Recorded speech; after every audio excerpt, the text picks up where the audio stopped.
मेरे प्रिय भाई और बहनों, आप सभी को जय यीशु की। आज हम फिर से एक बार प्रभु के वचनों को सुनेंगे, प्रभु के वचनों पर ध्यान देंगे। बहुत ही सुंदर वचन है। मुझे पूर्ण विश्वास है कि आपके दिल को ये वचन छू लेगा। आइए हम देखते हैं नीति वचन अध्याय 10 वाक्यांश 12।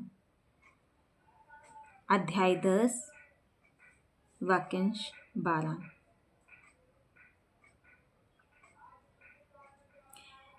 बैर से तो झगड़े उत्पन्न होते हैं।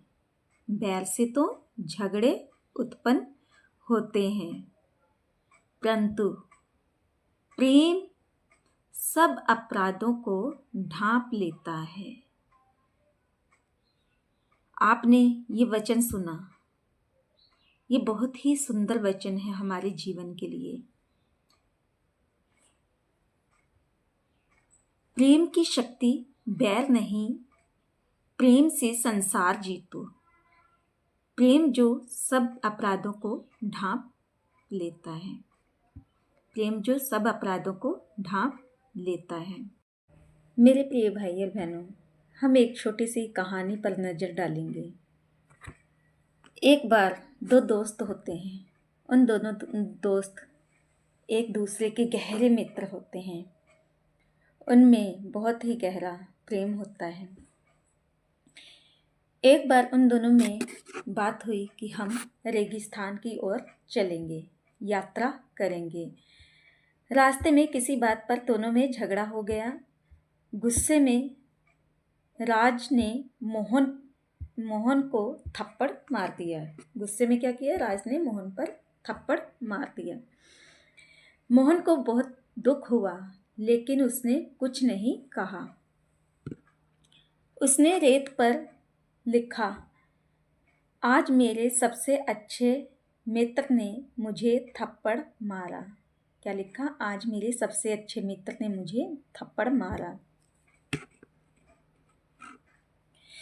वे दोनों आगे बढ़ते रहे।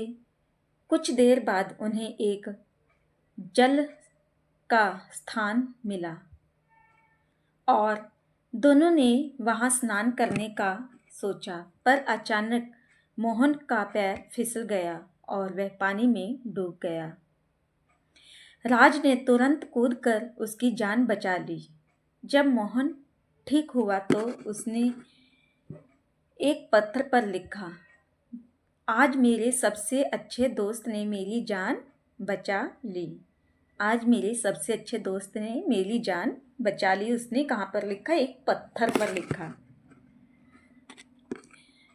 राज ने हैरानी से पूछा, जब मैंने तुम्हें थप्पड़ मारा तो तुमने रेत पर लिखा, और अब मैंने तुम्हारी जान बचाई तो तुमने पत्थर पर लिखा। मोहन मुस्कुरा कर बोला, जब हमें कोई दुख देता है तो हमें उसे रेत पर लिख देना चाहिए, ताकि समय की हवा उसे मिटा दे। समय की हवा उसे मिटा दे। और अब मैंने तुम्हारी जान बचाई तो पत्थर पर क्यों लिखा?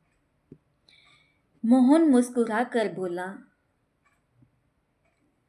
जब हम कोई अच्छा काम करें तो उसे पत्थर पर लिख देना चाहिए, ताकि कोई उसे मिटा ना सके। इससे हमें ये सीख मिलती है कि बुराई को भूल जाओ और अच्छाई को सदा याद रखो। सच्ची दोस्ती वही है जो हर परिस्थिति में काम आ सके। तो मेरे प्रिय भाई और बहनों, इस कहानी द्वारा हमें बहुत ही अच्छी बात सीखने को मिली। फिर से एक बार हम इस वचन को देखेंगे। बैर से तो झगड़े उत्पन्न होते हैं, परंतु प्रेम सब अपराधों को मिटा देता है। हम एक बार फिर से इसी ही वचन को देखेंगे। नीति वचन अध्याय 10 वाक्यांश 12। बैर से तो झगड़े उत्पन्न होते हैं, परंतु प्रेम सब अपराधों को ढांप देता है। क्या लिखा है? बैर से तो झगड़े उत्पन्न होते हैं, परंतु प्रेम सब अपराधों को ढांप देता है।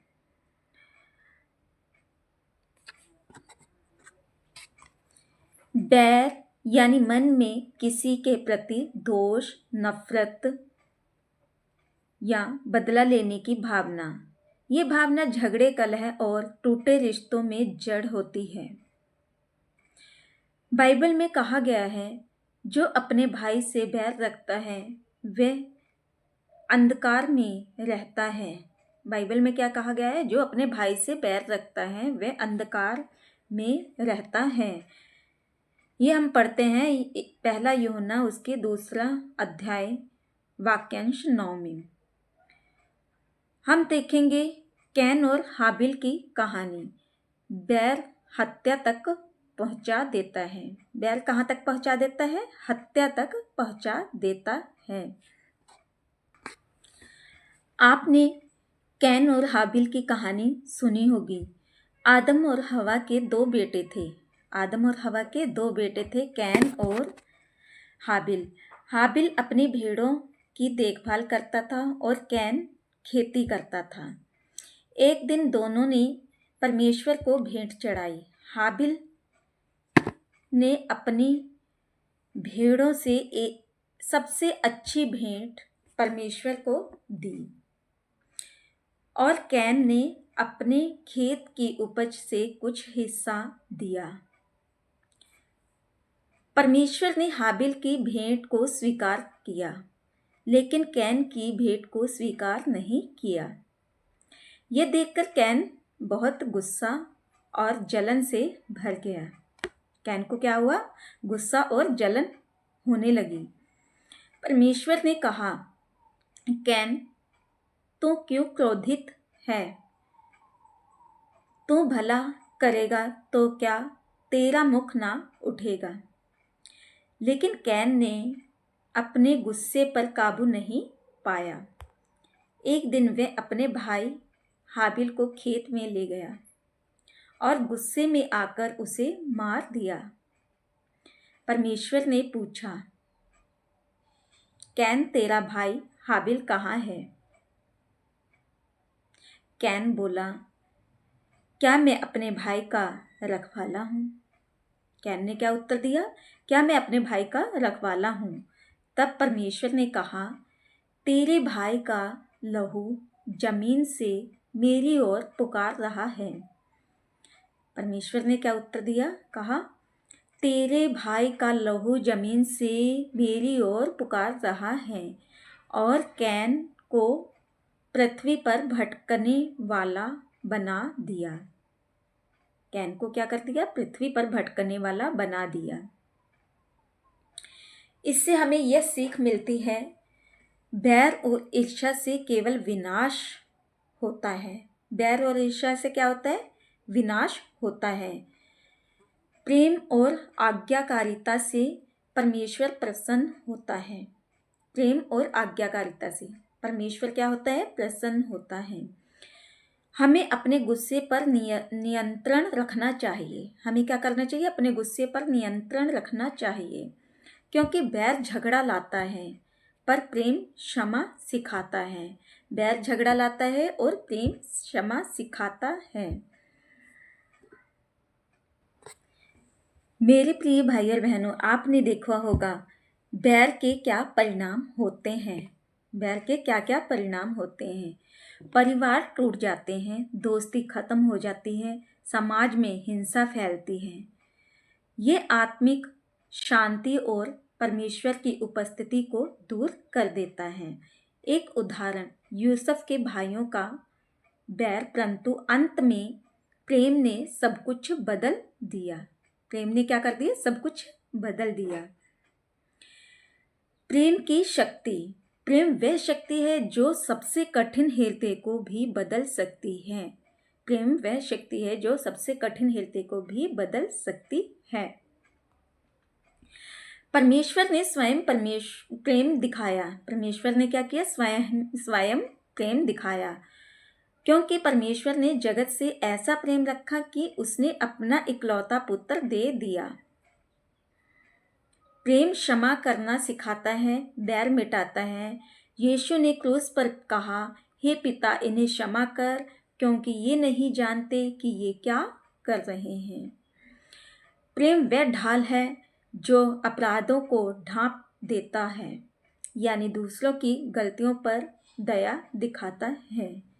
प्रेम क्या है? दूसरों की गलतियों पर दया दिखाता है। प्रेम से अपराध ढांपना क्या है? प्रेम से अपराध ढांपना क्या है? इसका अर्थ ये नहीं है कि बुराई को बढ़ावा दें, बल्कि दूसरों की गलती को क्षमा करके शांत बनाए रखें। जैसे माता अपने बच्चे की गलती पर डांटती है, परंतु उसे फिर भी प्रेम करती है। एक माँ जो होती है वो अपने बच्चे की गलती होने पर उसे डांटती है, पर फिर उसे प्रेम दिखाती है। क्या करती है? उसे प्रेम दिखाती है। हमें भी दूसरों की गलतियों को बार बार याद नहीं रखना चाहिए। प्रेम अपराध का हिसाब नहीं रखता। हम देखते हैं कुरिन्थियों के ग्रंथ में अध्याय 13 वाक्यांश 5 में, प्रेम अपराधों का हिसाब नहीं रखता। हम प्रेम से कैसे चलें? क्षमा करना सीखें। हर दिन किसी को माफ़ करने की आदत डालें। क्षमा करना सीखें। हर दिन किसी को माफ़ करने की आदत डालें। बातचीत में प्रेम रखें। कठोर शब्द झगड़ा लाते हैं, कोमल वचन शांति लाते हैं। प्रार्थना करें। जो आपसे बैर रखते हैं उनके लिए प्रार्थना करते रहें। मसीह के प्रेम में बने रहें। जब हम यीशु के निकट रहते हैं तब प्रेम अपने आप बढ़ता रहता है। बैर आग की तरह होता है। बैर कैसा होता है? आग की तरह होता है। जितना बढ़ाओगे सब जला देगा। जितना बढ़ाओगे बैर सब जला देगा। प्रेम वर्षा की तरह होता है। वह बुझा देता है और जीवन को हरा भरा करता है। इसलिए हर दिन ये प्रार्थना करें, प्रभु मेरे हृदय में बैर नहीं, प्रेम भर दे। यही सच्ची आत्मिक परिपक्वता है। प्रेम में जीना, क्षमा में चलना। आइए मेरे प्रिय भाई और बहनों, हम एक छोटी सी प्रार्थना करें। हे प्रभु यीशु, तू प्रेम का स्रोत है। हमें ऐसा हृदय दे जो क्षमा करना जाने, बैर नहीं रखे और हर व्यक्ति में तेरी छवि देखे। तेरे प्रेम से हमारे रिश्ते, घर और जीवन को भर दे। आमीन।